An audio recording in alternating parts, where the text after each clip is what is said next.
Quali sono le caratteristiche comuni degli uomini e delle donne di successo? Io sono Alessandra Vassigli e mi occupo di comunicazione relazionale. Allora, cosa significa avere successo? Significa avere soldi, fama, follower, di questi tempi vanno molto di moda. Avere tutto questo?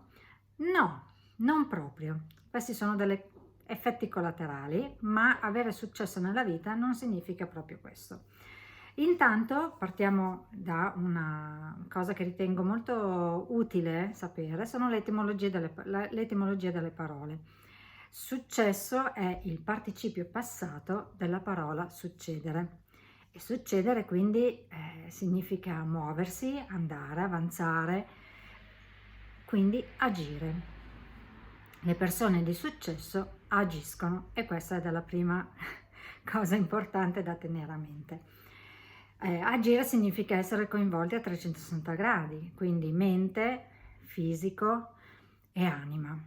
Allora, una delle caratteristiche delle persone di successo è sicuramente quella di saper passare da una cattiva abitudine ad una buona abitudine. Cosa significa? Significa che noi abbiamo tante cattive abitudini che sono quelle che ci inchiodano nella nostra zona di comfort, sono quelle che non ci permettono di evolvere, di crescere personalmente e professionalmente, ci impigriscono e che noi molto spesso diamo seguito perché la nostra mente è pigra e quindi assecondiamo questi autosabotaggi.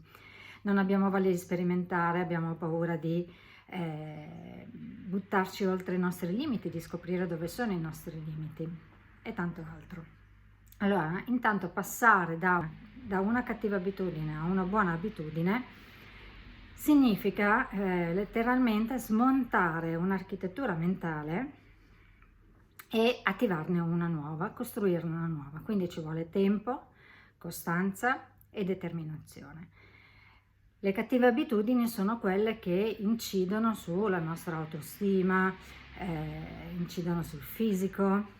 Le buone abitudini sono quelle che ci permettono di acquisire disciplina, altra caratteristica importante, migliorano la nostra autostima e ci danno quell'input motivazionale di cui abbiamo bisogno per procedere nei cambiamenti. Allora,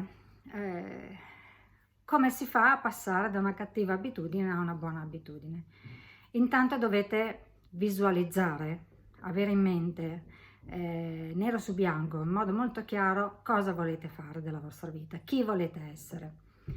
Quindi se noi abbiamo chiaro la direzione verso cui andare, cosa vogliamo davvero diventare, avremo tutta quell'energia che ci farà superare tutti gli ostacoli che incontreremo, tutta la fatica che affronteremo in questo passaggio e ci farà arrivare dove vogliamo arrivare.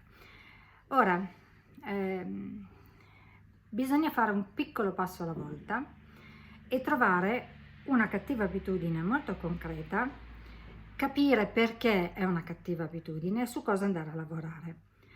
Ad esempio, voglio perdere 5 kg in 3 mesi. Detta così non è sufficiente. Vado a capire perché, ad esempio, voglio migliorare il mio aspetto, sentirmi meglio e perdere questi 5 kg. Intanto, che cosa è successo fino ad arrivare ad avere 5 kg in più?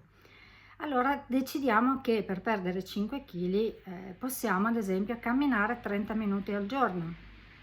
Va benissimo, cosa che non abbiamo mai fatto perché comunque abbiamo una vita sedentaria, lavoriamo in ufficio, siamo sempre seduti, piuttosto che anche a casa il divano è sempre lì che ci chiama, eccetera. Quindi dobbiamo attivare una piccola cosa, un piccolo obiettivo e ad esempio mettiamo in agenda ogni giorno 30 minuti di impegno con noi stessi, ma scriviamolo perché altrimenti verba volant, quindi dobbiamo essere veramente pratici.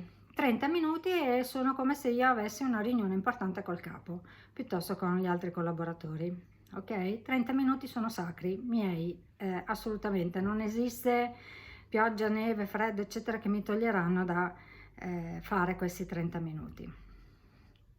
Quindi quello che noi approcceremo è proprio una modalità operativa, piccola, costante e facilmente attuabile.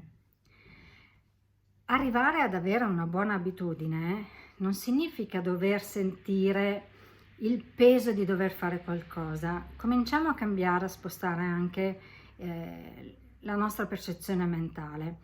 Buona abitudine è una cosa che ci farà bene.